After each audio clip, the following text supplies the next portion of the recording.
course, those supply convoys were vital in terms of keeping Britain resupplied.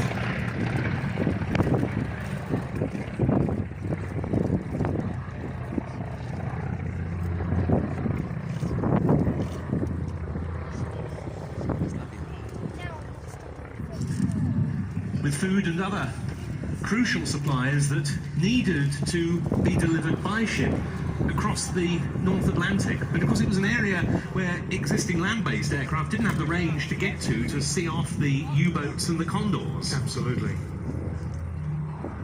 You said this was a beautiful aircraft. I guess the beauty is in the eye of the beholder.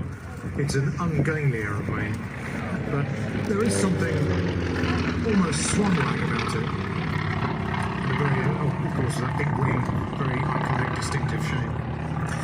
Yes, and one that was so familiar in coastal command service with the RAF during World War II, as well as with the US Navy in the Pacific and other theatres.